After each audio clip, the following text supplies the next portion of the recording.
On today's show, Camille is back and we've got plenty to talk about. Giannis was named unanimous first team All-NBA. I don't think it was a big surprise, but it's definitely worth mentioning. He was the only Buck that made an All-NBA team, which is fascinating. I want to ask Camille how she feels about the Bucks taking an untried coaching candidate, because we have seen some names on the list, and I'm wondering whether that is too big of a risk for the Bucks to take. Also, have to get Camille's thoughts on Kenny Atkinson. What about James Borrego? That was someone that we didn't discuss as well. So there's plenty to talk about. You are Locked On Bucks, your daily Milwaukee Bucks podcast, part of the Locked On Podcast Network, your team every day.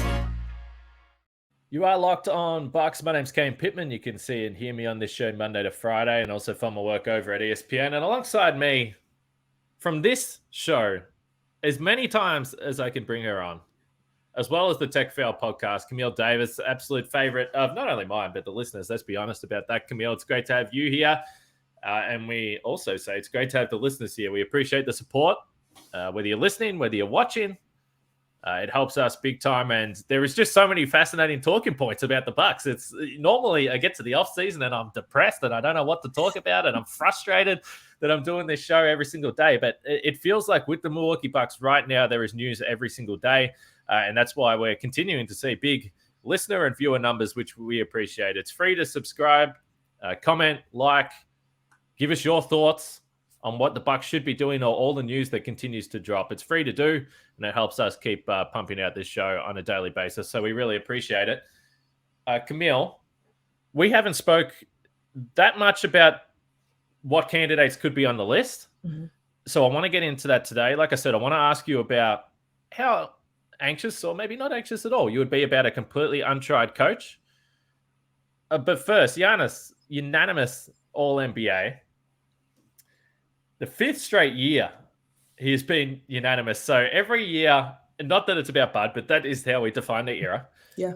In the 5 years that they've been a contender, 2 MVPs for Giannis, 5 straight All-NBA, and unanimous in every single one of those years. When I looked at the votes, that was the first thing I looked at, because we discussed a couple of days ago that he wasn't on an all-defensive team. But it's still fun. I don't think it's stopped being fun seeing Giannis so clearly at the top of this list among forwards, that Jason Tatum's there, Jimmy Butler, Jaylen Brown, LeBron James, some big names, and Giannis still sat at the top of the tree.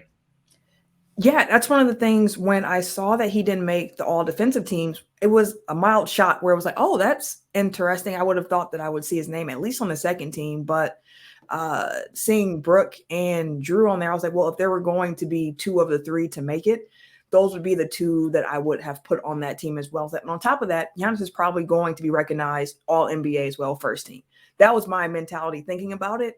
And to see that he was a unanimous first team selection again for the 5th straight year, that is impressive. And it's also interesting with the context of his, tired disrespect, I'm coming next season tweet that's been making the rounds. And now he has the spliced video of him talking about failure with Kobe, which has been setting off NBA Twitter for a few different reasons. So, it's nice to see that he is getting acknowledged. And I'm sure that in his heart, he knows like people respect his game to a certain degree. So another all NBA lock for him should solidify that in his mind, but also be further motivation for him as he continues to put that chip on his shoulder to come back stronger next season. It is fascinating because I discussed with Justin, and I love it. If there's a chip on his shoulder, I'm like, yeah, bring it on. Let's go. Let's see what he can do next year and take his game to a different level. But then you do get unanimous All-NBA, the only player to do that 24 hours later. So it's interesting. I don't think there's total disrespect for Giannis, but it's still fun to see, as I said. One of the other things we discussed during the back end of the season was the guards. It was safe to say that Brook Lopez wasn't going to be All-NBA, despite the fact first-team All-Defense, finalist for Defensive Player of the Year. Brook Lopez actually got one vote, one third-team vote there.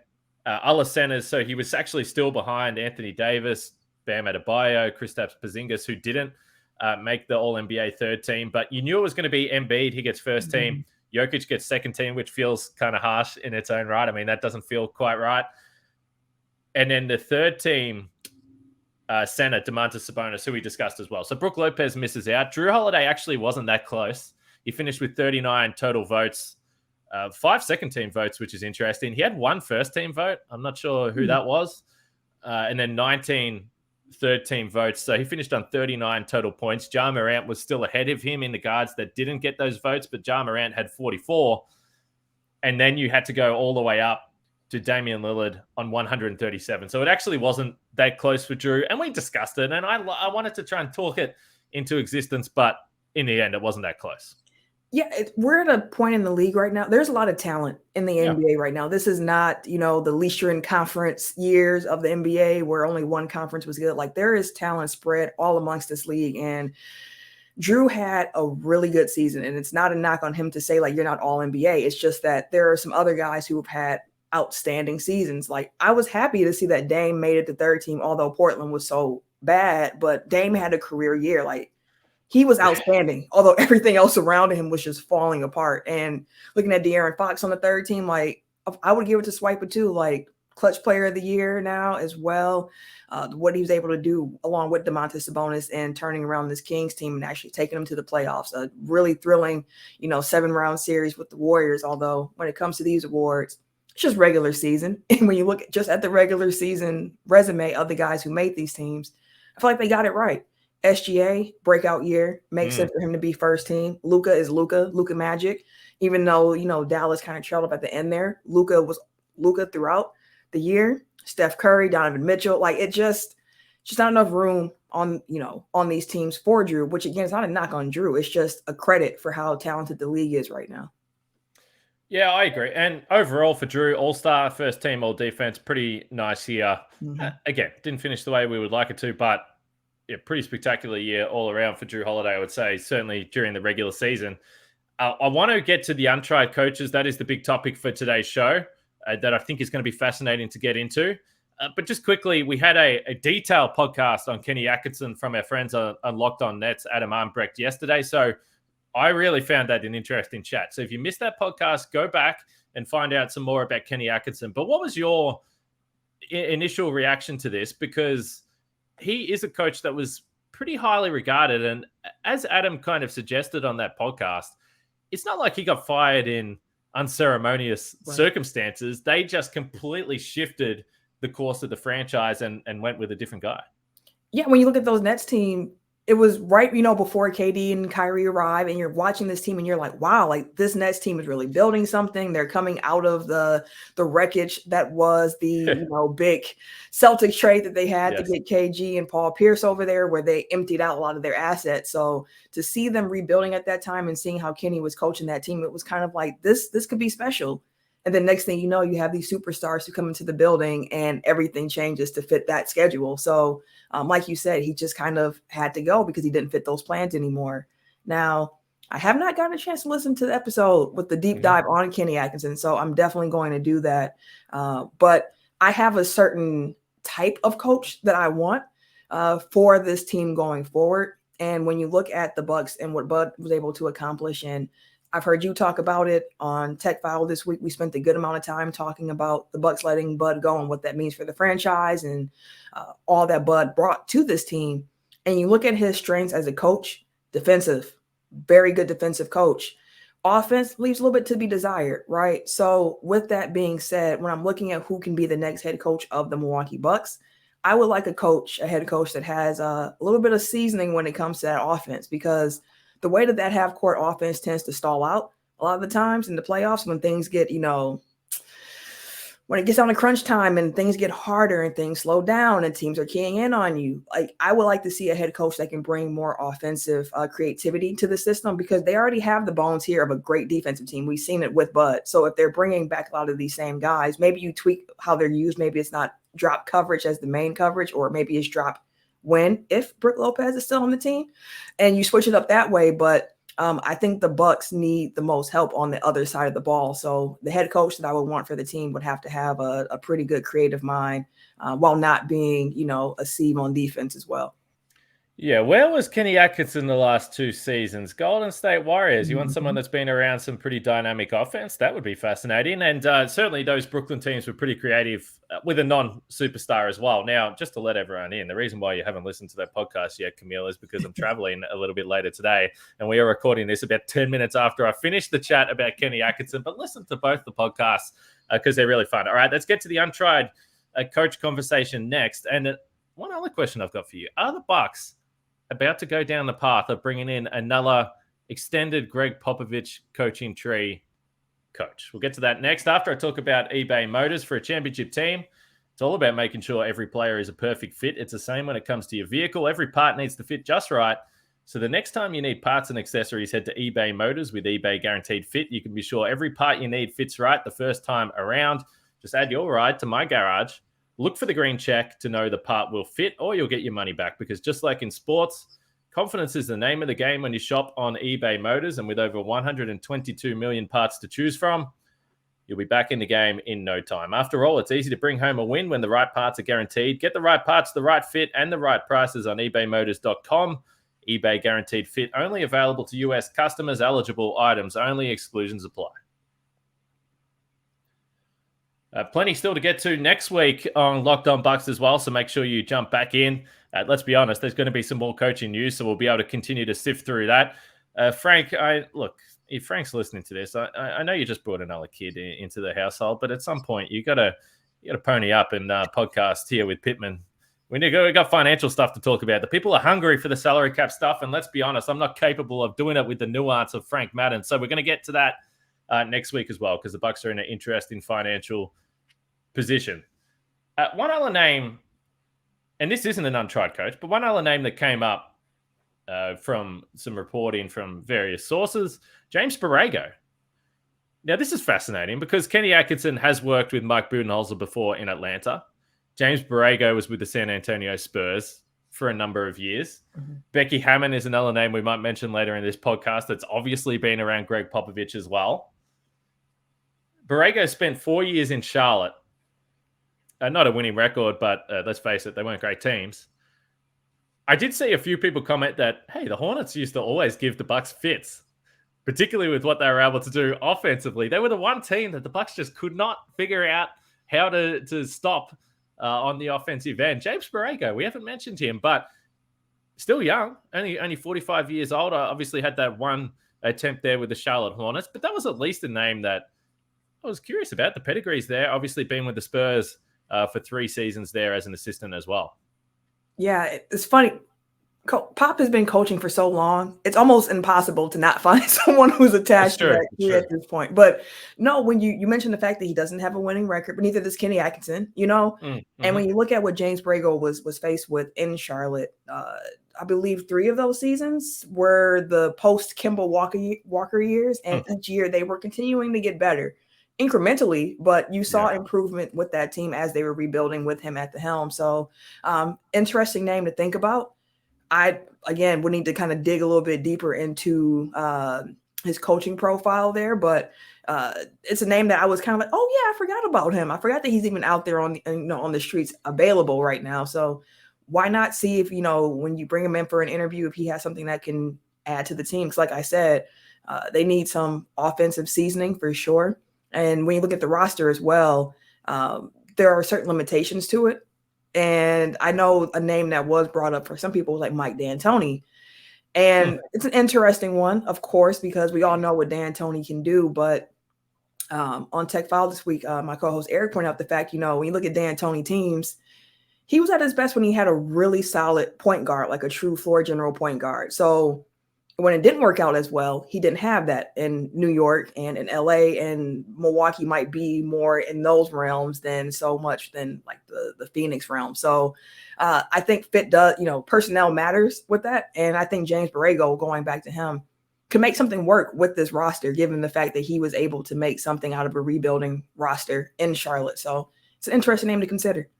Yeah, it's a good point you bring up about his winning percentage continuing to rise. So 2020, 2021, 2022. So those 3 seasons, and I'll go by winning percentage because there was some COVID stuff that impacted the length of the seasons, but 35% winning percentage in 2020, that jumped to 45 in 2021, and then up to 52.5%. They were 43 and 39 in 2022. So, on that, this was a Charlotte team that was on the rise. So it's fascinating they did decide to move on from him. I'm curious about the idea of bringing in a completely untried coach and what that might look like, because John Horst has spoken openly about learning a lot from the process of bringing in Mike Budenholzer and what that organizational stability, the personality can bring and how beneficial that can be. And clearly there has to be a basketball side of this with X's and O's and all those types of things. Like, we understand that. But as I mentioned, some of the links that are there, Charles Lee, obviously someone they know very, very well. Becky Hammon, who has at least been mentioned, and not necessarily with the Bucks this time around, but has been previously. Spent a lot of time with the San Antonio Spurs, and then has gone off and done her own head coaching and had immediate success. Let's say that. Yeah. So if you look at some of those names, and there might be some other names out there, would you be anxious more so with someone that hadn't had that head coaching role than someone I guess is a little bit more of a known commodity? A little bit, just being honest about that. And part of it is because, the reason that Bud was let go is because he came in, established a culture here in Milwaukee. They won a championship, and then the bar rose again for what this team expects to happen. So now it's a championship expectation year in and year out, now that we've actually got over that hump, and he was unable, to do that this season. So they decided it's time for a change. Although Bud is gone, the expectation still remains of this is a championship team. We expect to be out here playing in the finals, Eastern Conference Finals, the NBA Finals. Like, that's the bar here right now. Like, this is a championship team. So my hesitation with bringing in a new coach, someone who's unproven, is that they're going to be walking into a first-time coaching gig with some really big expectations. It's different than coming, and starting your career in Detroit right now, where they're rebuilding, and you're going to have time to be able to grow with that team, and you're going to get a little bit more leeway to learn on the job. Head coaching is not an easy job.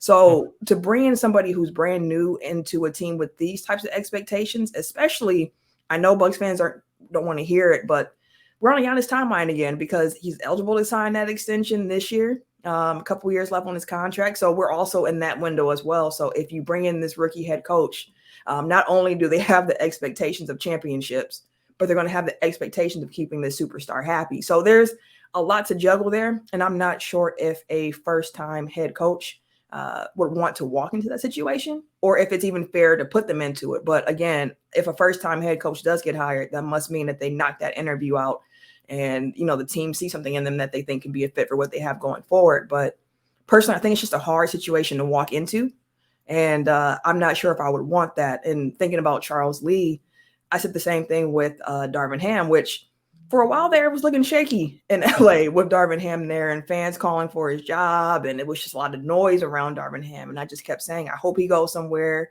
where he gets a chance to establish some roots and really, get into his head coaching.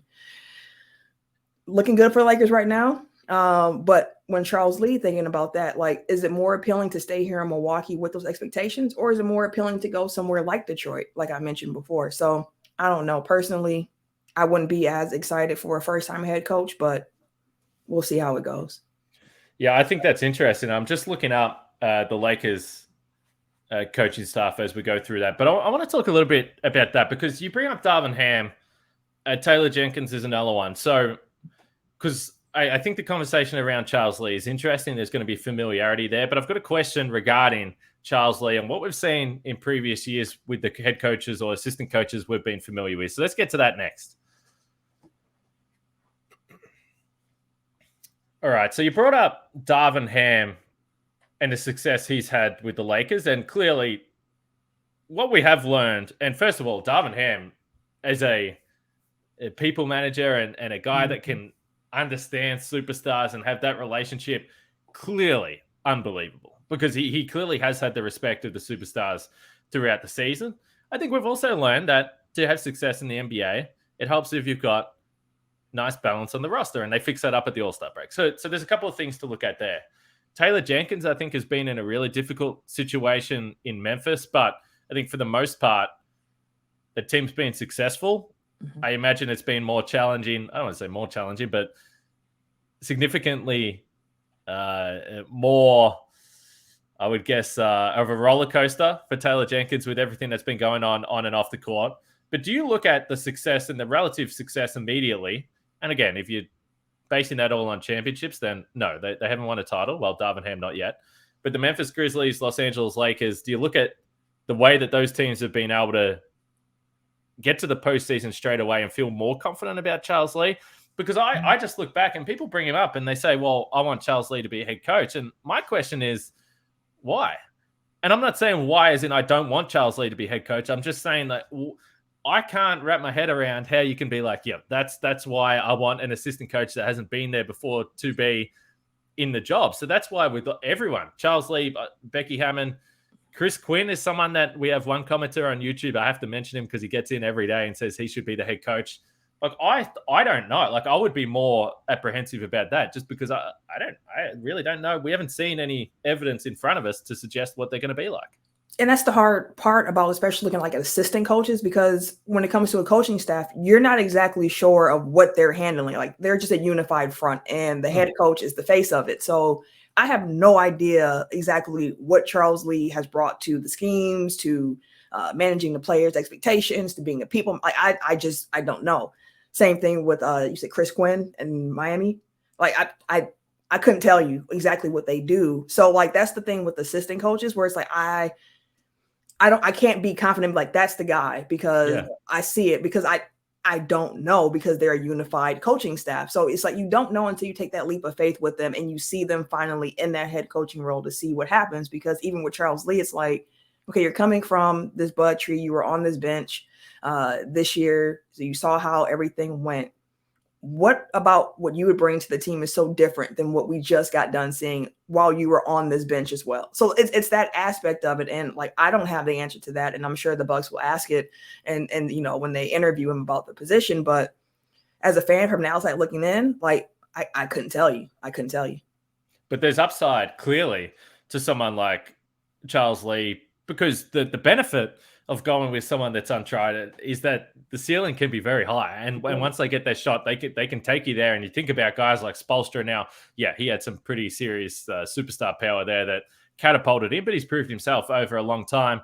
Udoka in Boston, again, another San Antonio guy. So I think that the comfort you would have if it's an untried coach, if it is the Charles Lee or Becky Hammond, is that you know that they understand how a really stable and successful franchise operates. So I don't want to bring out the word habits because it gets brought up too much in Bucks press conferences, but they would bring good habits to the table. So I think they would be untried in terms of Charles and Becky, and there's others, but there would be maybe a little bit more comfort with those guys. But the one thing I would say with Charles Lee, I would have to imagine, because Giannis knows him so well, like Giannis, and it's not all on Giannis, but he would have to, I mean, that's the one that he absolutely can tick off, right? I mean, he's been around him for years.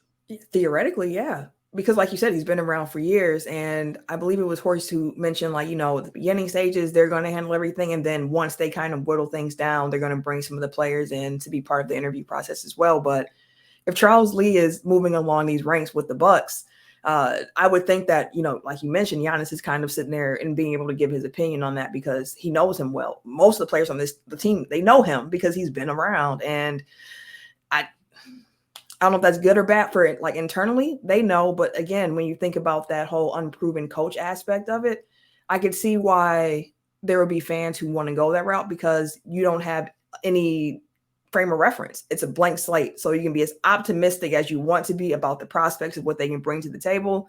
And there's no track record that you can look at, like for the established coaches, and say, well, this is where you went wrong. This is what you do wrong.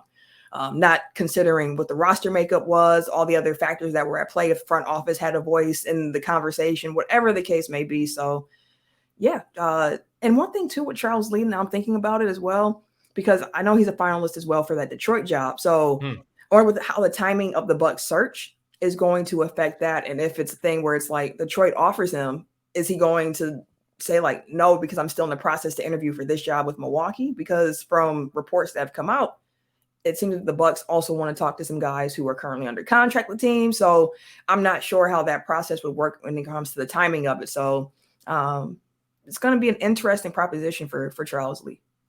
Yeah, and I'd be, maybe he wants to try something else as well. I would say that, again, based on the assistant coaches we've seen move on from underneath Bud, like I would bet that Charles Lee's going to be a good head coach.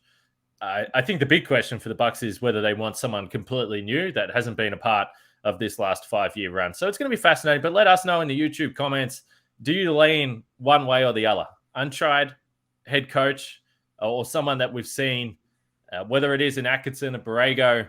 I know Tyler and Nick Nurse keep coming up as well, but those types of names that we have a bit more familiarity with, let us know what you think. But clearly this conversation is going to continue to roll on. But it's interesting and it's good to get the different perspective of everyone. I'll continue to try and do those podcasts with people, the experts from different cities that know these candidates a little bit more as well. We've had a number of people asking for a Becky Hammond pod, so we'll try and knock that out next week as well, because it has felt for a long time that it's only a matter of time before she gets a chance in the NBA, which would be fun. So we'll keep talking about it. Camille, I'll drag you back on without question next week. You know that. Sounds like a plan.